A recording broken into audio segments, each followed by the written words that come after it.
Beritakanlah firman, siap sedialah baik atau tidak baik waktunya. Shalom, puji Tuhan, oleh berkat Tuhan, kemurahan Tuhan saja kita berjumpa lagi dalam renungan harian di hari ini.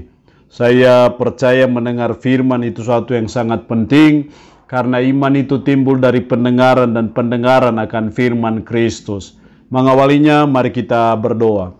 Kami bersyukur dan memuji nama-Mu ya Allah di hari ini untuk waktu kesempatan yang Tuhan beri untuk kami akan mendengarkan sebagian dari firman-Mu. Roh-Mu yang kudus, tolong kami, urapi dan berkati kami dengan firman-Mu di hari ini.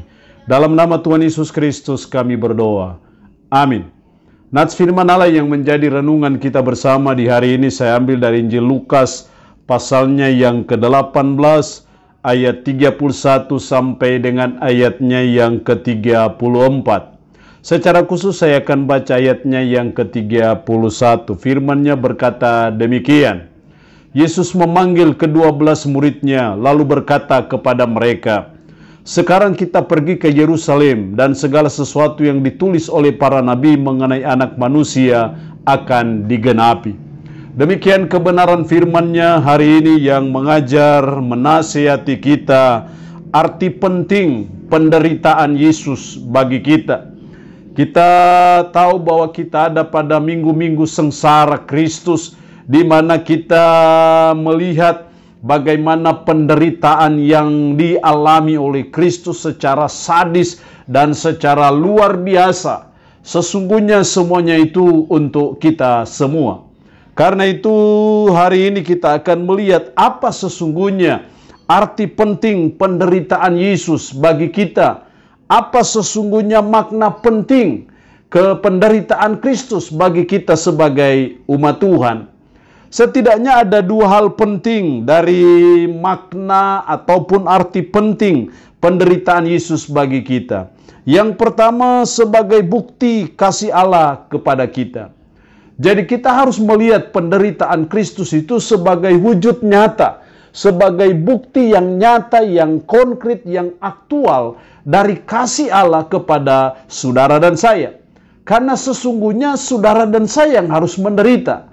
Karena sesungguhnya saudara dan saya yang harus menanggung semua penderitaan-penderitaan itu oleh karena segala dosa dan kesalahan kita.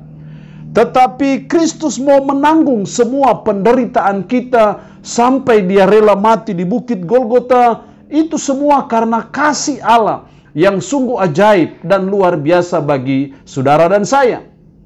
Sampai seorang penyair pernah berkata, seandainya langit menjadi secari kertasnya dan seluruh pohon-pohon di taman-taman yang indah menjadi penanya, dan seluruh aliran-aliran air, sungai, sumur, bahkan sampai samudera raya yang luas menjadi dawat alias tintanya, dan kita seluruh umat manusia menjadi penulisnya, maka kita tidak akan sanggup bercerita tentang cinta dan kasih Allah bagi saudara dan saya. Kalau saudara dan saya mau melihat kasih Allah kepada saudara dan saya, lihatlah penderitaan Kristus, lihatlah salib Kristus. Itu bukti nyata dari kasih Allah yang luar biasa bagi saudara dan saya. Kalau Allah sudah sedemikian mengasihi saudara dan saya, kalau Allah harus mengirim anaknya yang tunggal untuk menderita demi dan untuk keselamatan kita sebagai bukti nyata kasihnya kepada kita, maka hendaknya kita sebagai umat, sebagai orang percaya juga mau menyatakan kasih kita kepada Allah, mau menyatakan kasih kita kepada Kristus, mau mengasihi Kristus di atas segala-galanya oleh karena kasihnya yang sudah luar biasa bagi saudara dan saya. Itulah arti penting penderitaan Kristus bagi kita. Yang kedua, dalam ayatnya yang ke-31 tadi, Yesus memanggil ke-12 murid-Nya lalu berkata kepada mereka, "Sekarang kita pergi ke Yerusalem dan segala sesuatu yang ditulis oleh para nabi mengenai Anak Manusia akan digenapi." Apa yang ditulis oleh para nabi? Bahwa Dia akan disesat, Dia akan dibunuh, dan Dia akan bangkit pada hari yang ketiga. Jadi dari sini kita melihat arti penting penderitaan Yesus bagi kita adalah, yang kedua adalah untuk menggenapi nubuat para nabi. Jadi kesengsaraan Kristus sampai kepada kematiannya itu bukan suatu peristiwa mendadak, tapi itu sudah peristiwa yang sudah direncanakan Allah bagi manusia untuk karya penyelamatan manusia. Itu sudah ratusan tahun bahkan ribuan tahun. Sejak manusia jatuh dalam dosa dalam Kejadian pasal 3 ayat 15 yang seringkali disebut sebagai proto-evangelion, Injil yang pertama. Allah sudah menubuatkan akan karya penyelamatan manusia yang sudah jatuh dalam dosa, di mana aku akan mengadakan permusuhan antara engkau dan keturunan ini.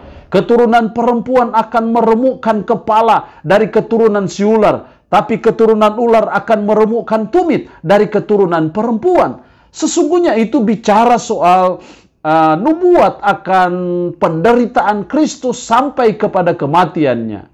Bahkan dalam ayat-ayat yang lain dari Perjanjian Lama dan Perjanjian Baru, juga para nabi menubuatkan akan peristiwa itu, di mana dia akan disalibkan bersama dengan dua penjahat, dia akan bermahkotakan duri. Semua karya yang dilakukan Kristus itu sudah disampaikan terlebih dahulu, ratusan tahun bahkan ribuan tahun yang lampau, akan penderitaan Kristus, akan karya penyelamatan Kristus bagi saudara dan saya. Karena itu arti penting penderitaan Yesus bagi kita adalah untuk menggenapi nubuat para nabi. Disinilah kita melihat keistimewaan, keluar biasaan dari kitab suci Alkitab yang saudara dan saya punyai.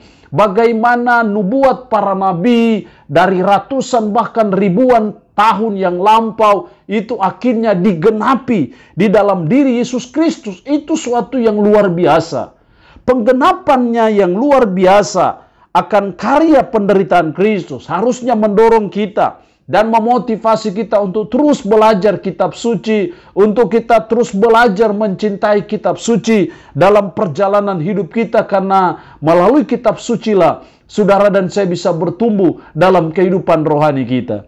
Itu berarti bahwa arti penting penderitaan Yesus untuk menggenapi nubuat para nabi seharusnya memotivasi kita di minggu-minggu sengsara ini untuk kita mulai mencintai kitab suci, membacanya, menyelidikinya, mempelajarinya, merenungkannya, melakukannya, dan membagikannya. Itu hendaknya ada dalam hidup kita sebagai umat, sebagai orang percaya. Allah yang punya firman ini memberkati kita dengan firman-Nya hari ini. Amin. Mari kita berdoa. Puji syukur untuk kebenaran firman-Mu hari ini, yang mengajar dan menasihati kami arti penting penderitaan Yesus. Itu sebagai bukti kasih Allah kepada kami. Itu untuk menggenapi nubuat para nabi. Roh-Mu yang kudus tanamkan dan meteraikan firman dalam hati dan pikiran kami, dan sanggupkan kami untuk bisa memberlakukan firman ini dalam kehidupan kami sehari-hari. Mohon berkat Tuhan bagi umat-Mu yang mendengarkan renungan harian di hari ini. Yang sakit dalam nama Yesus, Tuhan lawat, jamah, dan sembuhkan dari sakit penyakit yang diderita. Terpujilah nama-Mu Tuhan. Dalam nama Tuhan Yesus Kristus kami berdoa. Amin. Shalom. Tuhan Yesus memberkati kita dengan firman-Nya di hari ini.